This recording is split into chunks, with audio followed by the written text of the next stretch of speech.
Now this is a very important thing that we need to study, and it is about the selection of terms for a given AP. There are many times in a question where the selection of terms of an AP helps us reduce the number of steps that are required to solve a problem. It actually eases the level of simplification that we need to do for a particular question. We will see how we actually simplify the questions, but let's first see what is written on this board. If suppose there is an AP which just has 3 terms and you do not know the first term or the common difference, then it is advisable to take the 3 terms as A minus D, A and A plus D.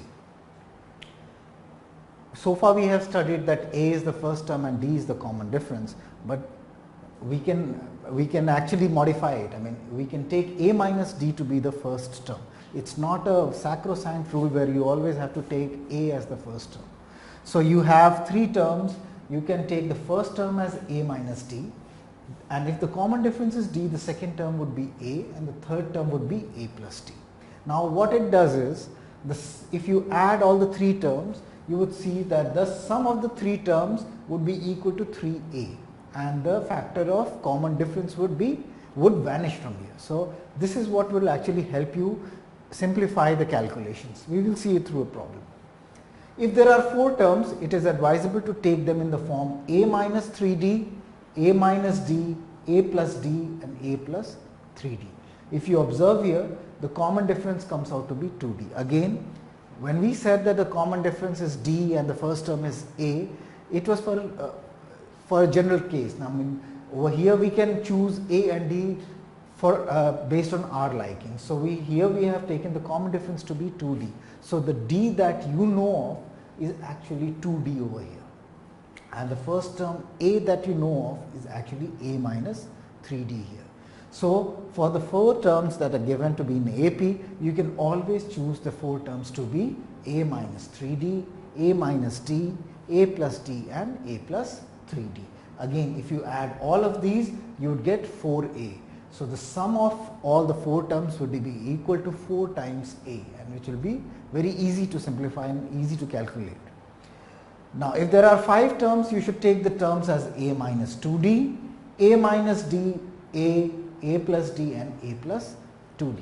The common difference here being D. If there are 6 terms, you can take them as A minus 5D, A minus 3D, A minus D, A plus D, A plus 3D and A plus 5D. Here the common difference is going to be 2D.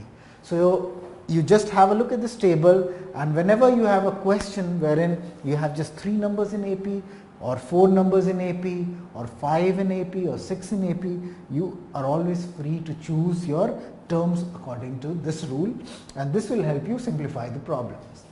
Now we will take a couple of problems to see how exactly this works. So now we will be getting into the illustration number 34, which will be based on a problem that takes up this particular concept. Now let's see this problem, which will help you clear the concept about taking the terms in a particular way that we actually took.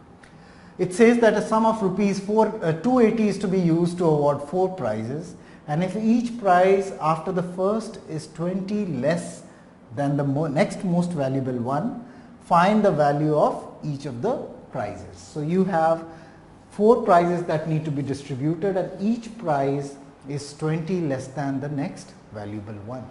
So we saw in the last section that if there are 4 numbers in AP, it is advisable to take them in the form A minus 3D, A plus D, sorry, it will be A minus D, A plus D and A plus 3D.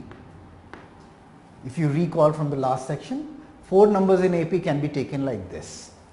It is given that the sum of the 4 prizes would be equal to rupees 280. Now what happens is 3D would cancel out with 3D, D with D. So we have 4A equal to 280. Therefore A is equal to 70. So we have the 4 prizes that need to be distributed. It will be in the form or rather than this, we have also been given that the difference between successive awards is 20. And what is the common difference for this particular AP? It's 2D. If you subtract A minus D from, if you subtract A minus 3D from A minus D, you'd be getting 2D. So the common difference is 2D and it is equal to 20 rupees. Therefore, D would be equal to 10. So the 4 prizes would be what? 4 prizes would be A minus 3D. So 70 minus 30 will be equal to 40. 70 minus 10, which will be equal to 60, 80.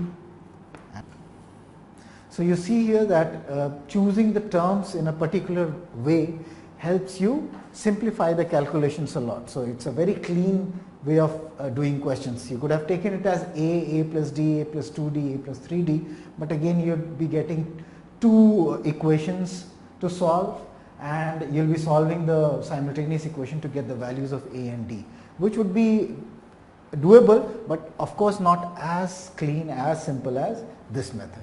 So you keep a track of the table that we just saw in the last section, and whenever you have 3 numbers in AP, you take them as A minus D, A and A plus D. When you have 4 numbers in AP, you take them as A minus 3D, A minus D, A plus D and A plus 2D, and whatever was shown in the table. And this is how you approach the problems. So I hope you understood the problem related to this. Now this brings us to the end of the chapter on arithmetic progression, which covers the CBSE and the class 10th portion of it. Now you will be having a proficiency test 3 to test you on the knowledge that you have gained in this particular subsection. And beyond this, if you qualify, then we are going to have an achiever section where we will be taking up problems that pertain to higher concepts and which may not be asked directly in your class 10 examinations, but they'll be interesting problems to deal, and they'll be covering the aspects or covering the concepts that you have already studied. Maybe we will go and get into a couple of concepts which are related to class 11 that you can probably learn now. So it's a totally optional section, but we will be taking that up now. So I hope you enjoyed this section and this chapter, and I hope you will be getting back again for the next chapter. Thank you.